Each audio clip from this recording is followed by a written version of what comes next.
Hi guys, my name is Afonso Costa, I'm Portuguese and I'm here to teach you how to dance. Maybe you know already, maybe you have your own instruction from other countries with other teachers. I'm here just to teach you my way. Well, not just the way I like to dance, but how I've learned it with Cubans, with Dominicans, with Puerto Ricans, with Angolans, and with Cape Verdeans, for instance. I'm here to teach you a little bit of the traditional way that I've recognized more interesting and more efficient to dance. I will focus mainly on salsa. I will focus on kizomba. I will focus on bachata. But I want you to learn the mechanics and the logical that is behind this. Musically speaking also, and whenever I can, I will bring some instruments because I like percussion. And in terms of bachata, salsa, cha-cha-cha that you're going to learn, it's extremely important to understand the musical concepts, not just theoretically, but in terms of how does it work. Music and dance, and how we dancers interpret, not with choreographics, in terms of practicing a lot, some tracks, specifics, no. Mechanics to interpret, okay? What means beat and counter beat, but what means repicar, but what means fuego pa de pie, what means playing with that music, not just melodically, but in terms of percussion as well. So that's why I focus mainly, for instance, there are several styles, but I focus mainly on the traditional Dominican bachata, for instance.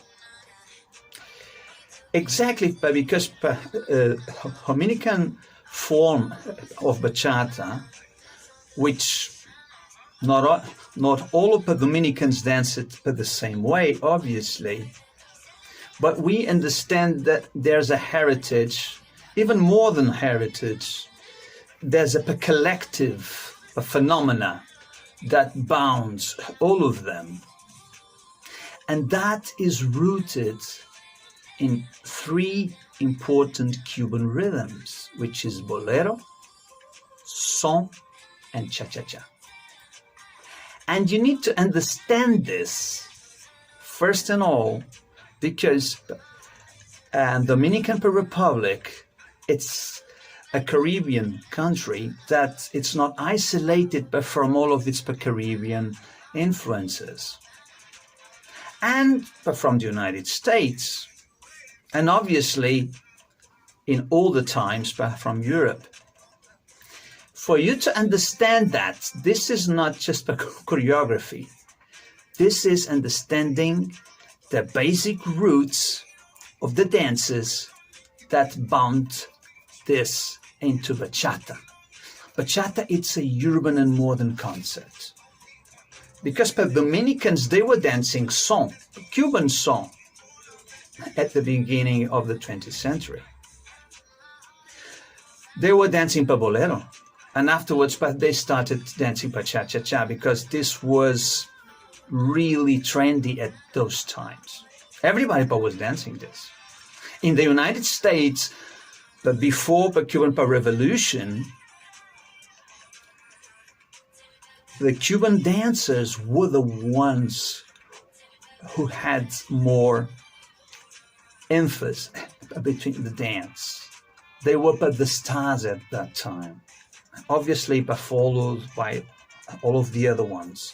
But after the Cuban Revolution, after the embargo, after that isolation from that country, and Cubans were exiled, some stood, but the others were exiled, we stopped recognizing for several years what was happening inside of Cuba.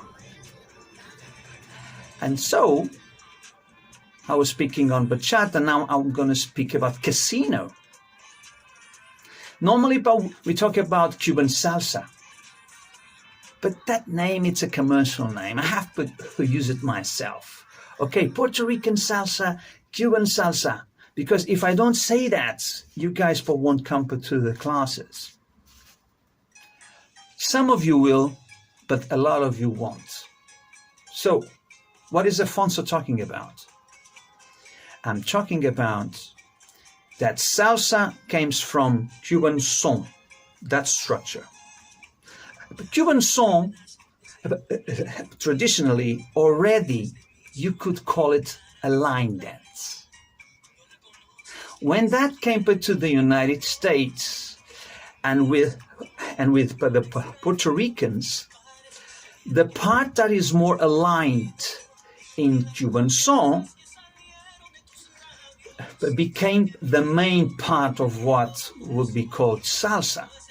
So you have what is so-called cross-body lead style of salsa, but that is still Cuban son. But Cuban son didn't have only that, because the Cuban son came from other traditional Cuban dances.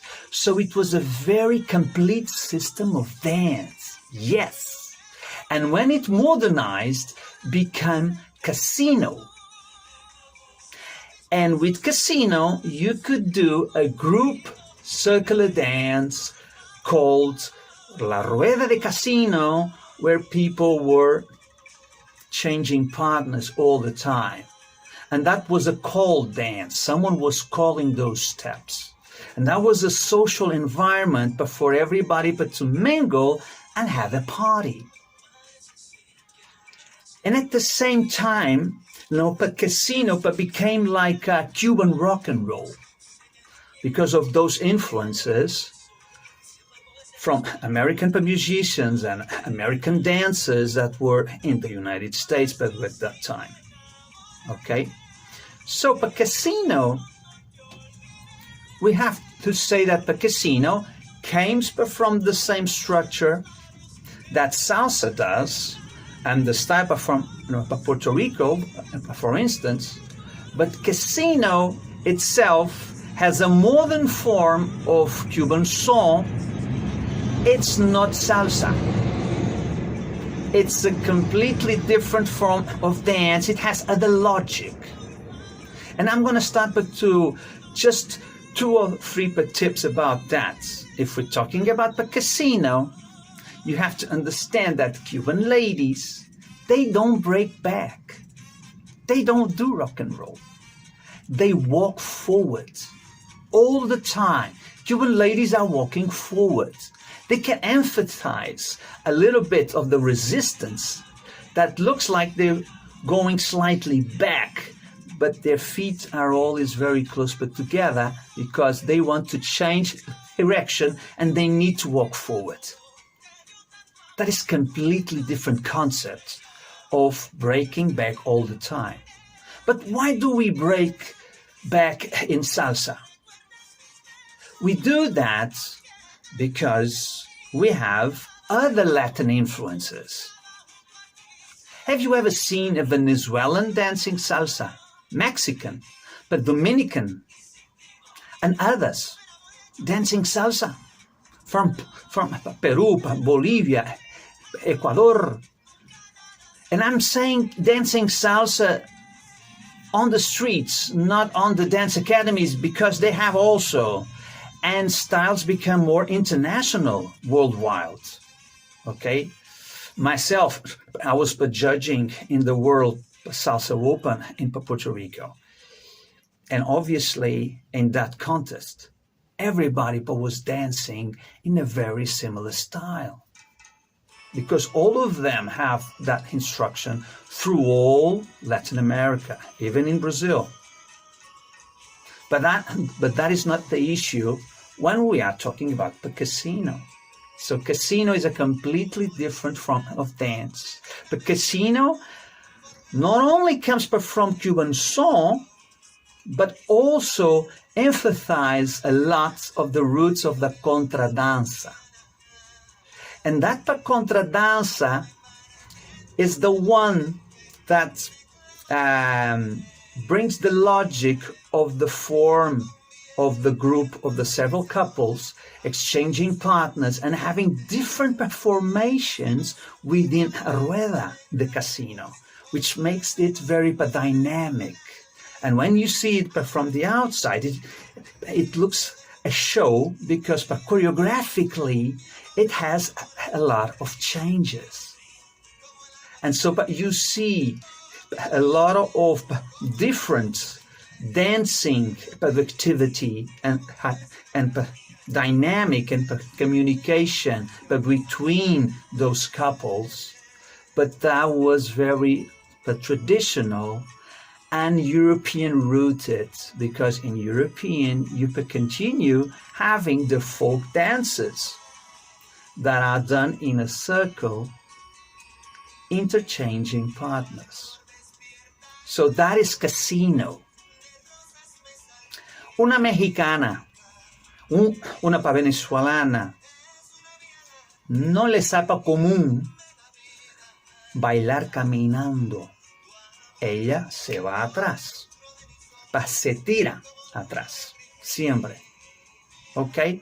Those ladies, they don't walk forward. Only the Cuban ladies do. So you need to dance with Cubans, ladies, to understand that, first of all. Okay? Maybe if you're going to see some videos about the Cuban dance, maybe you start looking at their feet and you start looking at the ladies' movement and you see that they are always walking forward. Okay, enough about the casino. And how about Puerto Rico, Afonso? Well, I have a lot of experience in Puerto Rico in terms of dancing, in terms of working with them in other subjects, meaning with the competition.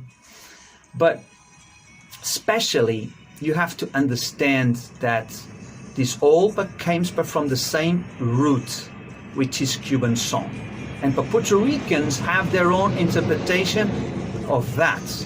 And the dance in Puerto Rico evolves in a certain way, was very influenced with the American, with this travel between New York and San Juan, where Puerto Ricans were considered later American citizens as well.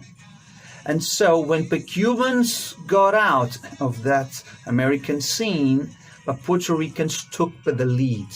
So naturally, salsa movement became very different from the older days. That's why even the timing starts to be different. When you dance a contratiempo, when you dance in clave or with clave, or when you dance a tempo. All of that I'm going to explain to you.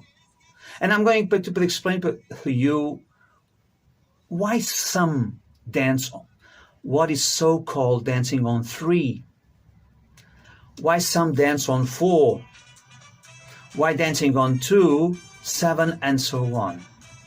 And that's not difficult to explain to you when you understand the mechanics of Cuban song and what people were listening to, what were the strong accents in music that they were following at those old times, because the Cubans like to dance a contratiempo, which means that the beat 4 and 8, for instance, if we start counting as well, will be more important to start dancing, and not the first beat of each bar.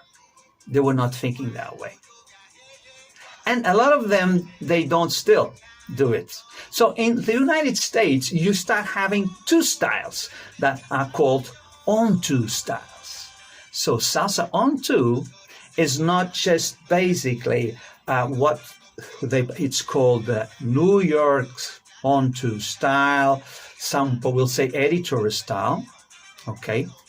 One way of looking at time that could be more or less similar to what they are doing in Puerto Rico. But at the same time, in Puerto Rico as well, they dance a contratiempo also. The older guys, the old style, in the United States, but they start calling it power two.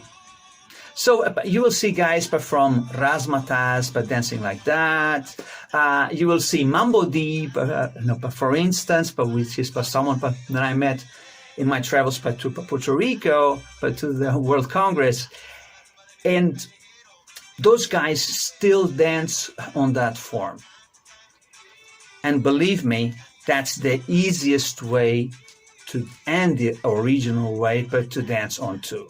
But that is my opinion. That is what you guys are going to learn in my classes. Okay, why that works that way. If I can, and if I have opportunity, I will bring some instruments into the class. I'm going to use instrumental tracks, but to teach you how to dance with the music and teach you the concepts, because that is really, really very important. So guys, why learning Kizomba with me? We were talking about bachata, we were talking about salsa, we were talking about casino, but why Kizomba? Well, I'm Lisbon based, okay? And since 94, 95, I started dancing at the African clubs. I was fortunate, but to start learning with a lot of the guys that later on became the main international instructors. You know them. Okay, but we're talking about Pechu, Avelino, Zé Barbosa, Pacuenda. Those guys, Antonio Bandera, and other more, Dasmara, and so on. Okay? I was mingling with them back then when they were younger as well. And we had a thing which was a community of dancing. There was no stars at that time. This was not an international trend, but this was something that was being built here with the traditional African roots. Those guys were very young when they came here, and they brought what they had from Kizomba, from Semba, Cape Verdeans, but with influences of other traditional dances before them. So at that time, I noticed clearly a way that the Cape Verdean ladies, when they were coming here for vacation, but they were telling me, hey, you were dancing like Angolan. I don't dance like that. Oh, so there were differences at that time. Yes, there were. Just like I was talking to you about tradition in salsa, you will have tradition in Kizomba. So which were the origins a little bit in terms of form of dancing? Which was that pure form of dancing before this starts to evolve into other fields, even between Africans, a little bit of competition between them. So everybody, independent of each country they were from, started to teach in a similar way. So we start to build an international form for Kizomba. That's a fact. But not everybody was dancing the same way at the beginning, and I was there. I was dancing with them. I was their student, and I'm still their friend. Afterwards, you start having urban Kizomba. You start having other things that I don't focus on. I call it European influences, European evolution. I don't follow that track. The same way I don't follow the bachata sensual track. So please don't come after me looking for that, because I will not be able to teach you that, okay? I know the history behind that. I know how bachata sensual became bachata sensual, okay? obvious Brazilian influence, and a Spanish couple did something very nice and wonderful, and the world was enchanted by that sensual bachata. So yes, when it's well done, I'm marvelous with that. I see it, love it, beautiful, but it's not my thing. So guys, but with me, I'm gonna share about the traditional form of dancing, and I will give you the track and the branches, how they were growing to the modern forms, because I know them as well. I don't do them, especially I don't teach them, but obviously I will give you how that started to evolve, how bachata became sensual because of that zouk, obvious Brazilian influence. Okay, so bachata was always sensual because the Dominicans obviously are sensual. And how about social dances? I have something that is called danças sociais. With that, basically, I'm bringing you guys to another journey. It's a very wide journey where salsa is there, kizomba, bachata, samba, merengue, funaná, coladera, morna from Africa, where waltz is there, rock and roll. I have to teach you that, because if you don't understand waltz, and for instance rock and roll, why do we call rock steps? Because of the American influence. If you don't understand American influence and how it was so strong in the Latin scene, because Latins, they were dancing rock and roll. If you like Argentine tango, surely you have noticed in Buenos Aires, in the middle of a milonga, Argentines dancing tango, dancing rock and roll. They love rock and roll. Everybody was looking at the big brother upstairs. So all of the Latin forms of dance has strong influence from swing and rock and roll. It's impossible not to. Musically and dance-wise. That's what I want to teach you guys. And some of you are not so specifically keen on bachata, salsa, kizomba, but some of you guys don't even know how to dance. And you want to at least go out and clubbing when that is possible, but with a pandemic. So I'm here to teach you how to dance, how to move with music and dance. That's why social dances is very important and a complement to the other specific styles. So if you have the time, you've noticed that this is a free traffic week.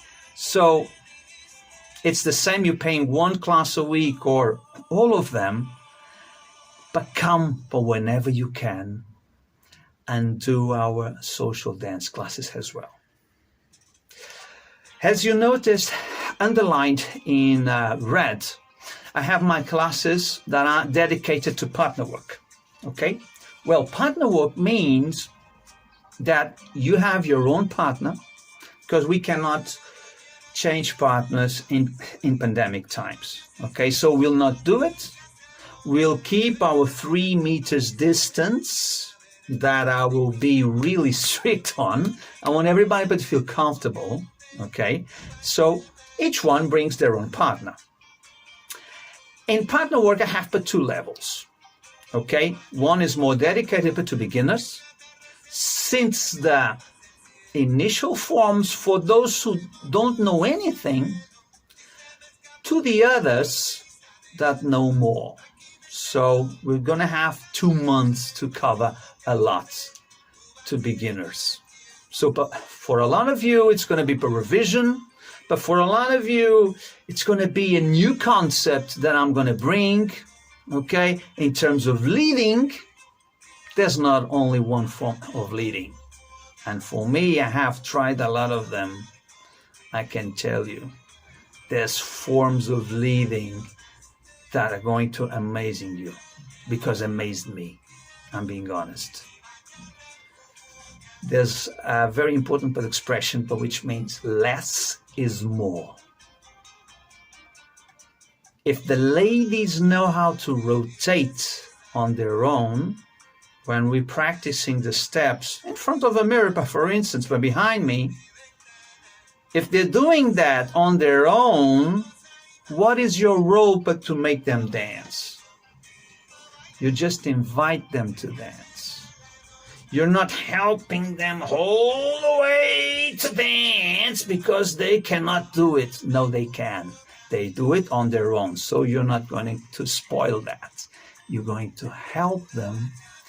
I'm sorry, you're not even going to help them. You're going to invite them to dance. And that stimulus that you're going to give them, okay, is that is putting them to rotate, which is something that they know how to do, but they are waiting you for the leads. Because you're leading and they are following. And I'm saying, ladies, guys, don't be shy, okay? There's no sexual orientation here in terms of dancing. Two guys can come and couple up, okay? And you're gonna learn how to do both roles, because I want in my classes, but especially in beginners, I want for you guys to change roles. Ladies, you came up with a guy, you're gonna learn how to lead as well, because he needs to learn how to follow. This is a three-dimensional system. If you don't understand that, you're missing half of the book. How will you get to the end if you didn't read half of the book? Okay, guys. So, bless you. Have a wonderful summer. If you can meet us, please do. This is a wonderful city. This is a wonderful country. You're welcome here, and you're welcome to my dance classes. I see you there.